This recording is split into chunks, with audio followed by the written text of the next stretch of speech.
সবাই এই বাচ্চা মেয়েটাকে পাগল ভাবত, অথচ তার ছিল এক জাদুকরী শক্তি। যে কোনো পাথরকে সে সোনায় রূপান্তর করতে পারত। একদিন রাস্তার ধারে এক দয়ালু মহিলা তাকে এক টুকরো কেক দেন খাওয়ার জন্য, কিন্তু তাতে তার পেট ভরে না। তখন সেই মহিলা বলে, মেয়ে, এই নাও কিছু টাকা, কিছু খেয়ে নিও। এ কথা শুনে এই ছোট্ট মেয়েটা বুঝতে পারে ওই মহিলা নিজের মেয়ের চিকিৎসার জন্য রাস্তায় বসে ভিক্ষা করছেন। তখন এই ছোট্ট মেয়েটা নিজের শক্তির ব্যবহার করে চুপি চুপি মহিলার ভিক্ষার থালা সোনায় বদলে দেয়। সে বলে, চলুন মা, আমরা সোনার দোকানে যাই। দোকানে ঢুকতেই দোকানের এক কর্মচারী বিরক্ত হয়ে বলে, এই ভিখারিকে কে দোকানে ঢুকতে দিল?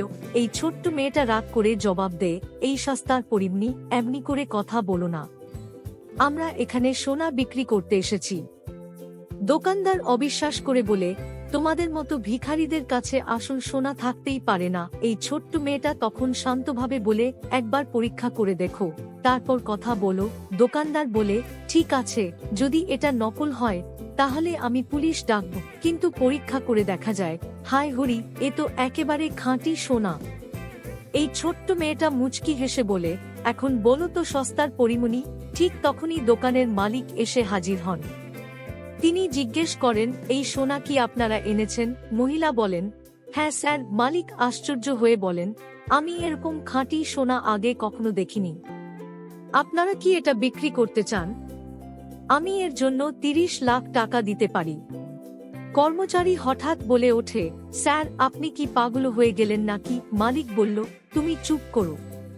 30 লাখ টাকা এই সোনার ন্যায্য দাম। মহিলা চোখে জল নিয়ে বললেন, এই টাকায় আমি আমার মেয়ের পুরো চিকিৎসা করাতে পারব। মালিক বললেন, ম্যাডাম, আপনি কি সোনা বিক্রি করতে রাজি? মহিলা বললেন, হ্যাঁ স্যার।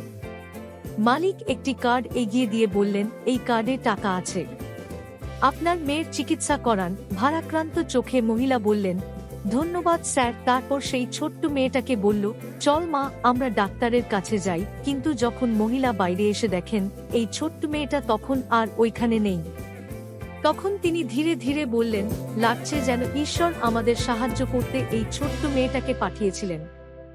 ওই ছোট্ট মেয়েটার জন্য একটা লাইক।